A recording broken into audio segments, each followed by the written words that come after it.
What is Assassin's Creed Mirage? The long-awaited remake of the original game? Nostalgic Demake to appease older fans? Yet another reboot in an effort to reinvent itself? At first glimpse, Assassin's Creed Mirage might seem like a straightforward Ubisoft release.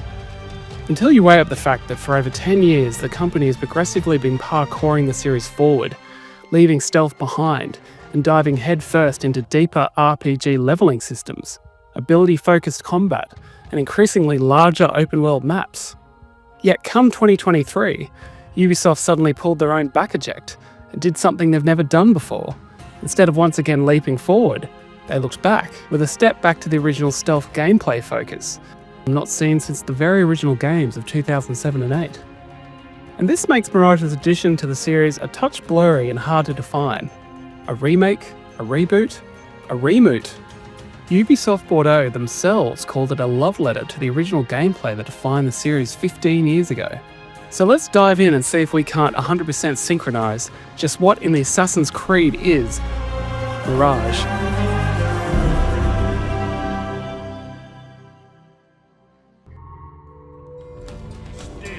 According to interviews, Mirage began life as a single page in a slide presentation.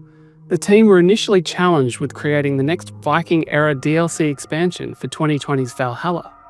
The idea was simple. They wanted to take Eivor to the Middle East, because historically Vikings did in fact go to the Middle East. So why did the story change? Well, cast your mind back to the post-Valhalla honeymoon gaming sphere of 2021, when fans were crying out with Reddit post after Reddit post, proclaiming the recent entry strayed too far from the original's roots. With the rumblings of the fanbase growing louder, Ubisoft Bordeaux did something very un-Ubisoft. They listened. The team started by connecting the dots between Bassam and his home of Samara near Baghdad, and swiftly reworked their concept as an origin story for Valhalla's supporting character. But rather than settle for DLC, the team that until this point had been relegated to the role of a support studio reworked their concept and proposed a full-length game. Not the monstrous full length of an RPG game, but the original size and length of the early titles. They pitched their then titled Rift concept to HQ as a mixture of both style of games, the engine and visual assets of Valhalla, with the stealth-focused gameplay mechanics and spirit of the originals. For the shadowy marketing members of Ubisoft, it must have been a win-win.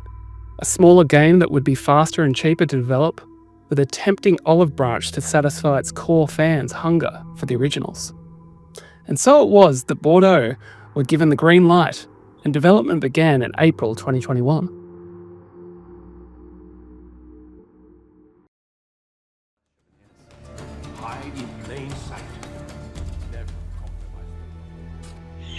It would be easy to hear the phrase, a return to the roots of AC, and look at its Middle Eastern setting and think the team at Bordeaux was only using the original game as its inspiration. But really, Mirage plays like a greatest hits of its 15-year back catalogue, taking the favourite parts of each game and combining them to create the definitive AC experience. Or the hopefully definitive anyway. From the original, it brought back its iconic social stealth the series was known for.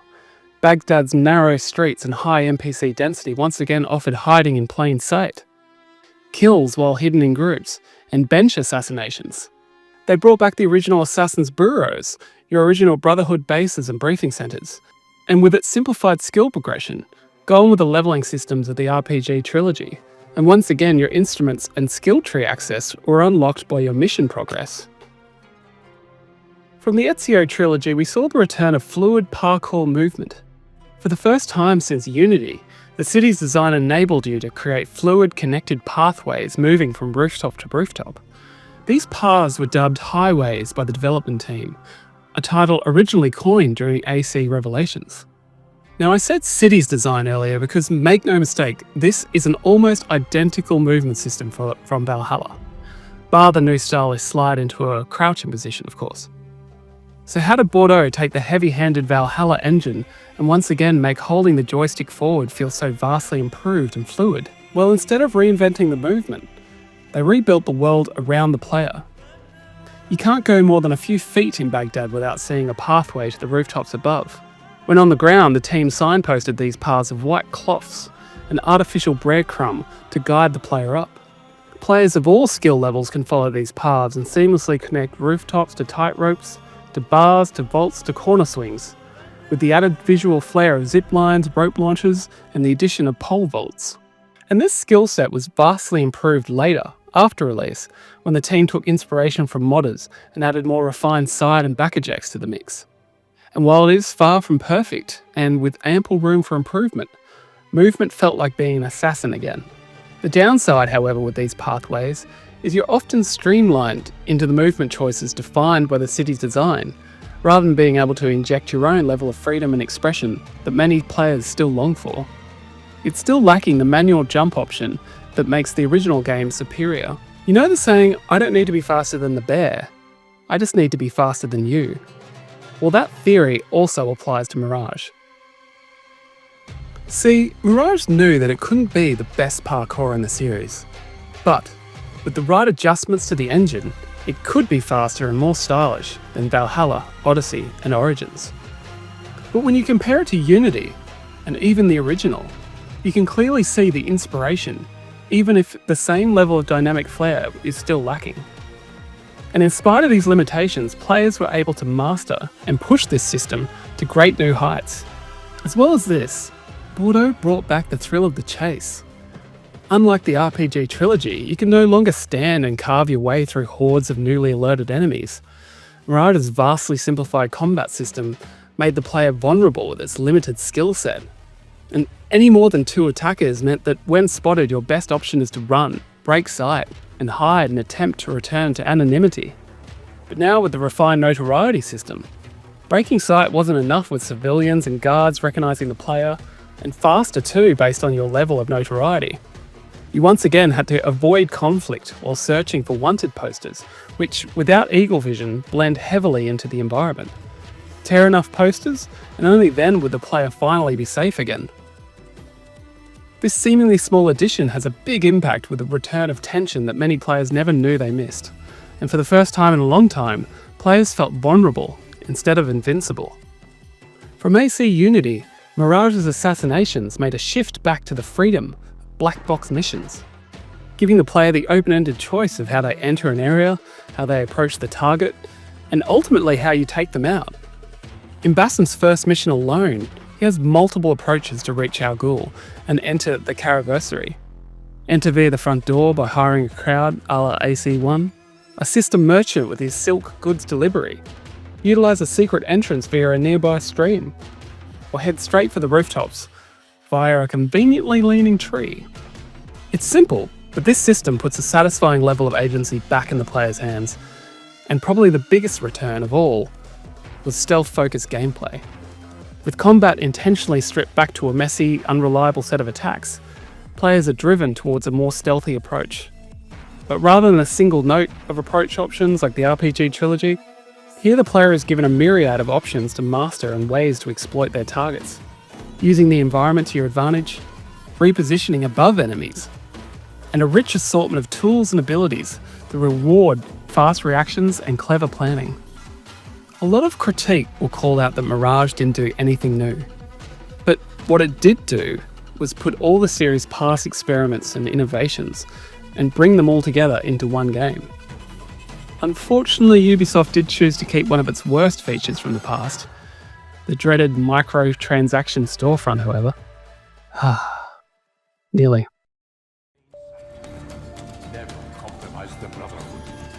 Ubisoft aren't alone in this impressive backflip to the past by a series that has become all about moving forward. Let's deviate for a moment to another athletic parkouring assassin, famous for assassinating many a Goomba at least. In 2006, after a decade of 3D Mario adventures, Nintendo released New Super Mario Bros., a return to the original side-scrolling platforming that saw the company's consoles flood 90s households. And apart from a few new power-ups and enemies, it was the same 2D game style that everyone loved, now with 3D characters and backgrounds. It was a massive commercial and critical success, with the original DS release selling over 30 million copies. But here's the thing. Nintendo moved away from platformers for a reason. When 3D arrived, 2D platformers declined in popularity, but new Super Mario Bros.' mixture of nostalgia with a new presentation was enough to spawn not just one successful game, but revive a whole genre, one that Nintendo still delivers popular titles for today. Jump forward to 2017, and Ubisoft have building hopped away from stealth into the RPG-focused genre in a similar way. Stealth games were on the decline, while massive RPGs like Witcher 3 and Skyrim were leading the way forward. As for stealth gameplay, rather than being limited to its own genre, it was now just a style of gameplay present in multiple genres. And finally, when we're back at our own modern-day timeline, Mirage feels like a unique return to stealth being at the forefront of the gameplay. And with games like AC Shadows and Big Boss's imminent return in Metal Gear Solid Delta on the horizon, this begs the question, can Mirage bring back the genre of stealth-focused gameplay in the same way Mario brought back 2D platformers?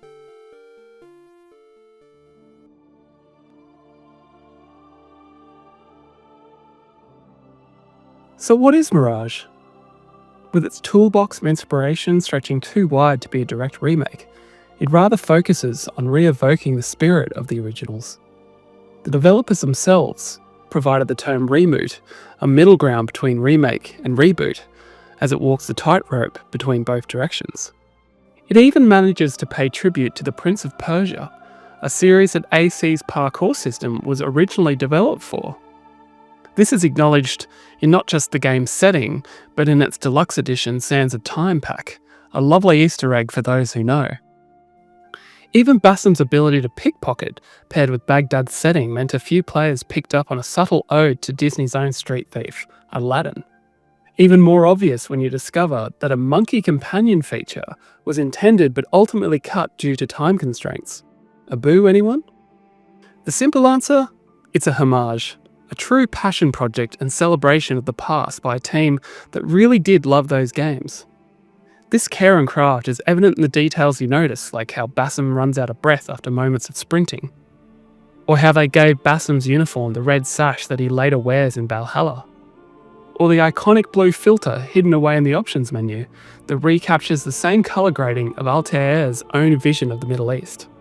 And it's even there in the details you didn't notice, like the way carpets move underneath your character's feet, the way the team respectfully integrated the Muslim call to prayer into the day-night cycle, or the way the team mirrored the intensity and impact of assassinations to those of AC1.